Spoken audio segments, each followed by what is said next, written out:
नमस्कार दोस्तों। मैं आकाश सिंह जिज्ञासा कोचिंग संस्थान की तरफ से आप सभी का स्वागत करता हूं। दोस्तों, हम पिछले क्लास में इंडियन पॉलिटी की क्लास हमने स्टार्ट किया था, जिसमें हम भारतीय संविधान का संवैधानिक विकास पढ़ रहे, जिसके तहत हम तरह तरह के एक्ट्स पढ़ते आए। ठीक है, जिसमें पिछले क्लास में हम पिट्स इंडिया एक्ट, 1793 का एक्ट, ये सारे हम देखे थे। आज की जो हमारी टॉपिक होगी वो होगी दोस्तों 1813 की एक्ट, चार्टर एक्ट, जो 1813 में अंग्रेजी सरकार के द्वारा लाई गई थी।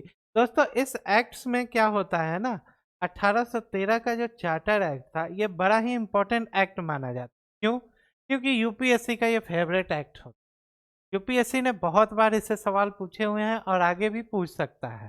ठीक है, इसलिए इस एक्ट को बड़े ही ध्यान से पढ़िएगा और समझने का प्रयास कीजिएगा। हम भी आपको समझाने का प्रयास करेंगे। हम दोनों एक दूसरे की सहायता कर सकते हैं इसमें। चलिए आगे, हम अब ज़्यादा टाइम वेस्ट ना करते हुए हम सीधे टॉपिक को स्टार्ट करते हैं। जैसे 1813 का चार्टर अधिनियम है ना, 1813 का जो चार्टर अधिनियम है, इसमें क्या किया गया, कंपनी के एकाधिकार को समाप्त कर दिया गया। एकाधिकार शब्द का मतलब क्या होता है दोस्तों? मोनोपोली। क्या मोनोपोली होगा? इसमें क्या होगा, सिर्फ और सिर्फ जो भी चलेगा इन्हीं का चलेगा और किसी का नहीं चलेगा। कंपनी में यही होता आया था। इसको बहुत अच्छे से अगर आप चाहें समझना तो एग्जाम्पल के तौर पर आप समझ सकते हैं। मान लीजिए आज की सबसे आज के समय के अनुसार हम समझने का प्रयास करेंगे।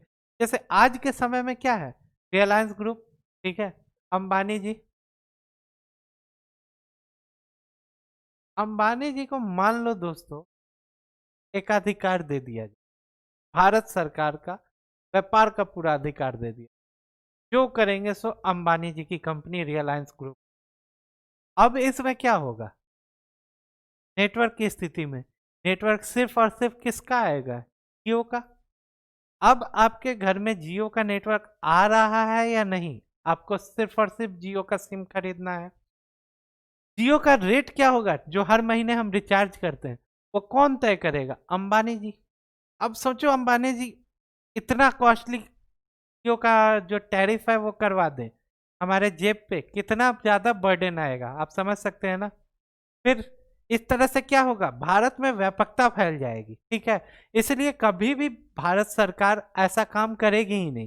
ठीक है, लेकिन उस समय तो जाहिर सी बात है हम गुलाम थे। ठीक है, हमारा देश जो था वो क्या था, अंग्रेजों का गुलाम था।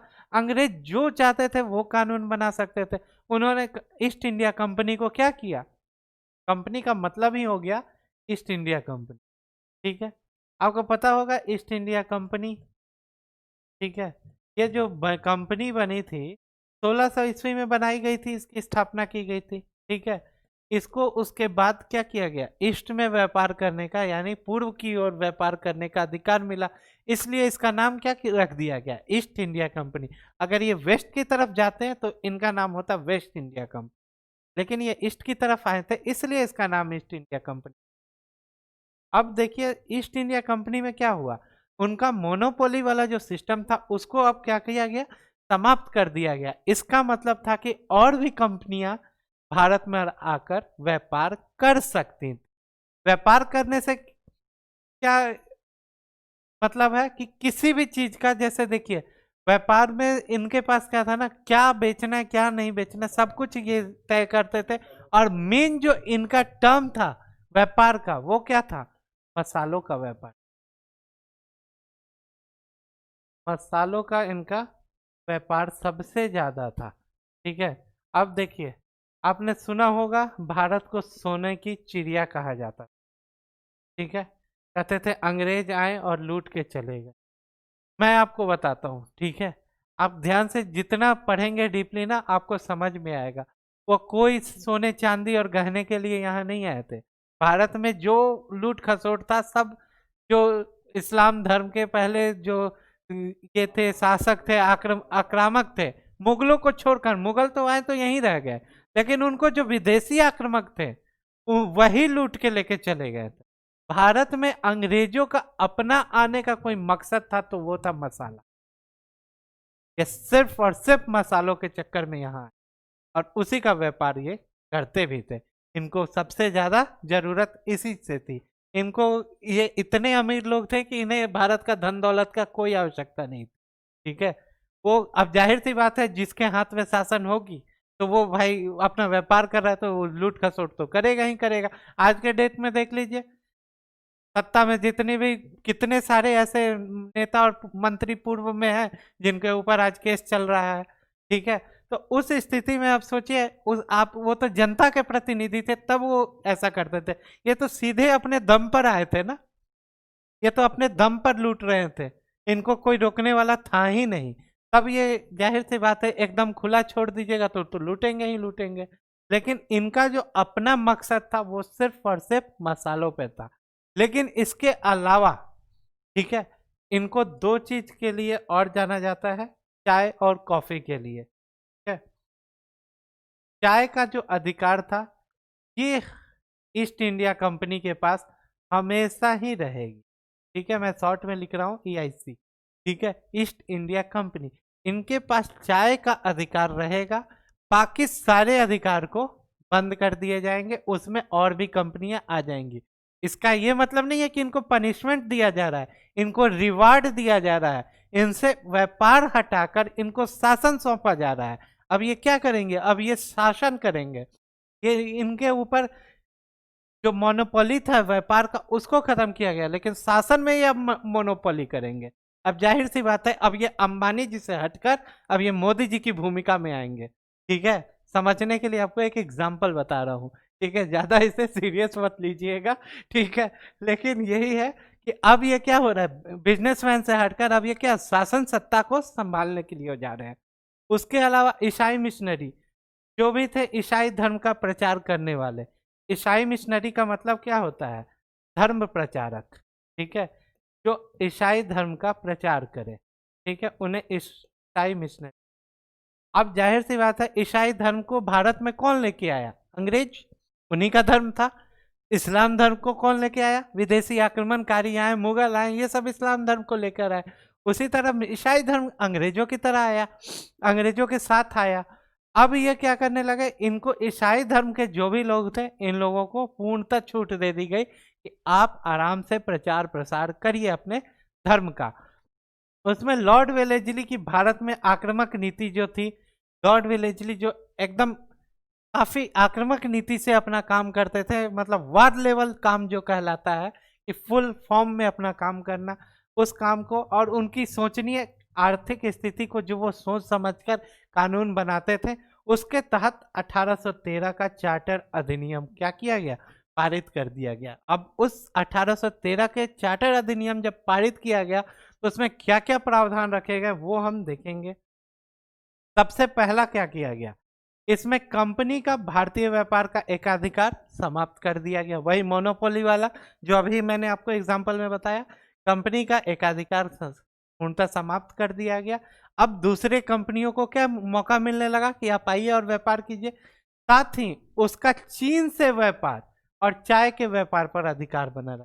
मतलब कि भारत में जो चाय का व्यापार है, ठीक है, भारत में, ठीक है, ये आज भी कौन, अब भी कौन कर रहा था, ईस्ट इंडिया कंपनी। बाकी सारे क्षेत्र में बाकी कंपनी आ रही थी, और चीन के साथ जो जितना भी व्यापार था, चाइना के साथ, वो अभी भी कौन कर रहा है, ईस्ट इंडिया कंपनी। यहाँ दूसरों को नहीं मिला है, चीन में ईस्ट इंडिया कंपनी ही व्यापार कर रही है। और भारत में चाय को छोड़कर बाकी सब में सबको मौका मिल गया, लेकिन चाय अभी भी किसके पास है, ईस्ट इंडिया कंपनी के पास। उसके बाद कंपनी के भागीदारों को भारतीय राजस्व से 10.5% का लाभांश दिया गया। यानी कंपनी के जितने भी जो उससे जुड़े हुए लोग हैं, पार्टनर्स हैं कंपनी के, ठीक है, उनको राजस्व से यानी टैक्स से जो भी इनकम आ रही है उसका 10.5% इंटरेस्ट उनको दे दिया जा रहा है। ठीक है, ये दो महत्वपूर्ण प्रावधान कर दिया गया इस एक्ट में। उसके अलावा कंपनी को 20 वर्षों के लिए भारतीय प्रदेश, अब देखिए, अभी तक पिछले एक्ट में हमने पढ़ा था कि 20 साल के लिए बढ़ाया गया, अब फिर से 20 साल की बात कही जा रही है कि 20 साल के लिए भारतीय प्रदेश तथा राजस्व पर नियंत्रण। ठीक है, अभी मैंने बताया था ना, व्यापार समाप्त करके इनको रिवार्ड दिया गया। कौन सा रिवार्ड? भारतीय प्रदेश पर नियंत्रण करना, शासन सत्ता का नियंत्रण करने का इनको अधिकार मिल गया। और उसके साथ साथ राजस्व पर भी, यानी आपको केवल शासन ही नहीं संभालनी है, आपको टैक्स भी संभालना है। इसका मतलब आप केवल और केवल शासन संबंधित, मतलब होम मिनिस्ट्री नहीं संभाल रहे। ये तो वही बात हो गई कि मोदी जी के पास होम मिनिस्ट्री भी दे दिया गया और फाइनेंस मिनिस्ट्री भी दे दिया गया। वही सेम सिचुएशन है कि आपको सत्ता में तो बैठा दिया गया, आपको शासन भी संभालना है, साथ में फाइनेंस और राजस्व का जो भी नियंत्रण था वो भी इन्हीं को दे दिया गया कि आप ही संभालिए। किंतु स्पष्ट कर दिया गया कि इससे इन प्रदेशों में क्राउन का प्रभुत्व पर कोई प्रभाव नहीं पड़े, यानी कि जो इनके ऊपर शासन होगी वो किसका होगा? वो क्राउन का ही शासन होगा। ईस्ट इंडिया कंपनी करेगी, लेकिन जो सर्वोच्च सत्ता होगी वो किसके हाथ में होगी? क्राउन के हाथ में। अब शब्द आया क्राउन, क्राउन क्या होता है? ठीक है, तो क्राउन का मतलब होता है, देखिए दोस्तों, क्राउन हमेशा दो चीज से मिलकर बनता है। बहुत जगह आपको अभी क्राउन शब्द दिखेगा। क्राउन का जब भी मतलब आए आप सीधा सोचिएगा, सबसे पहले ब्रिटेन की संसद, ठीक है, ब्रिटेन का जो पार्लियामेंट है वो, प्लस वहां की महारानी, महारानी या सम्राट जो भी वहां पे उपस्थित है, समझ में आया? इन दोनों से मिलकर बनता है ब्रिटिश क्राउन। ठीक है, अब जहां भी लिखा हो क्राउन का शासन, क्राउन करेगा, इसका मतलब होगा कि पार्लियामेंट करेगा ब्रिटेन का, और जिसके ऊपर आप जानते ही हैं सत्ता किसकी होती है? वहां के महारानी की। आज भी वही है और उस समय भी वही सिचुएशन। उसके बाद क्या हुआ? उसके बाद आता है दोस्तों नियंत्रण बोर्ड की शक्तियां, शक्ति को परिभाषित किया गया, यानी बोर्ड ऑफ कंट्रोल जो था उसको बना दिया गया, लेकिन उसको एक्सप्लेन नहीं किया गया था, शक्ति अतः उसको दे दी गई। अब उसको परिभाषित कर दिया गया।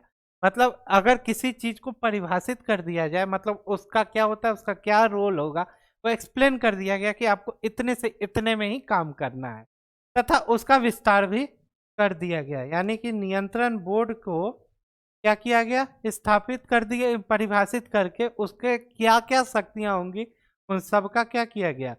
विस्तार कर दिया गया। ईसाई धर्म प्रचारकों को आज्ञा प्राप्त करके भारत में धर्म प्रचार करने की, आने की सुविधा प्राप्त हो गई।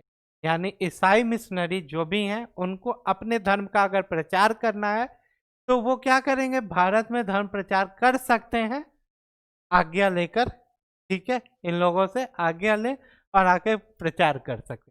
ठीक है, ब्रिटिश व्यापारी तथा इंजीनियरों को कि भारत आने तथा यहाँ बसने की अनुमति प्रदान कर दी गई, लेकिन इसके लिए उन्हें संचालन मंडल या नियंत्रण बोर्ड से लाइसेंस लेना आवश्यक था। यानी कि ब्रिटेन के जितने भी, अब देखिए अभी मैंने बताया कंपनी का एकाधिकार समाप्त हो गया, तो जैसे ही कंपनी का एकाधिकार समाप्त हुआ, कौन सी कंपनी का? ईस्ट इंडिया कंपनी का। तो उसके बाद और भी सारी कंपनी आएंगे, उनके व्यापारी आएंगे, तो उन्हीं के लिए कहा गया कि ब्रिटिश से अगर कोई दूसरा व्यापारी आ रहा है, ठीक है, या कोई इंजीनियर आ रहा है, ठीक है, और वो आकर भारत में बसने की सोच रहे हैं, तो उनको क्या करना होगा? संचालन मंडल या नियंत्रण बोर्ड से, ठीक है, लाइसेंस लेना होगा। एक तरह का, जैसे आज के डेट में क्या होता है, वीजा लेके आते हैं ना, पासपोर्ट बनाते हैं, उसके बाद उस पर जिस देश में जा रहे हैं उसका वीजा लेते हैं। तो एक तरह से ये क्या करते थे, वो लाइसेंस वीजा ही था जो इनको दिया जाता था कि आप आके, अब वीजा क्या होता है? कुछ दिन के लिए होता है, यहाँ बसने की बात हो रही है, ये आके बस जाइए। तो लेकिन फिर भी क्या करना है? परमिशन उन्हीं से लेना है। इसके अलावा दोस्तों एक और प्रावधान इसमें किया गया था, आपको बताना चाहूंगा। ठीक है, जो ब्रिटेन की बजट थी, ठीक है, भारत को लेकर, भारतीय बजट जो ब्रिटेन गवर्नमेंट तैयार कराता था, ठीक है, उसमें क्या किया गया? उसमें शिक्षा को लेकर, ठीक है, शिक्षा को लेकर,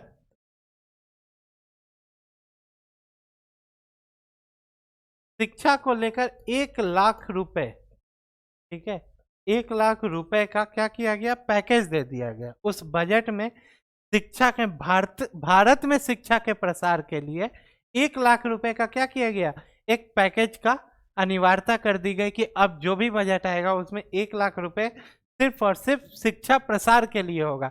भारतीयों में भारत में जाकर शिक्षा का प्रसार करना है, लोगों को एजुकेटेड करना है। उसके लिए क्या किया गया, 1 लाख रुपए का एक बजट तय किया गया ब्रिटेन गवर्नमेंट की तरफ से कि हाँ ये भारतीयों के लिए ये लागू होगा और इस पैसे से सिर्फ और सिर्फ शिक्षा का प्रचार प्रसार ही होगा। ये रहा दोस्तों आपका चार्टर एक्ट, ठीक है। इसके बाद हम नेक्स्ट चार्टर एक्ट की तरफ नेक्स्ट वीडियो में बढ़ेंगे। दोस्तों वीडियो को आप लाइक और सब्सक्राइब करना बिल्कुल मत भूलिएगा दोस्तों।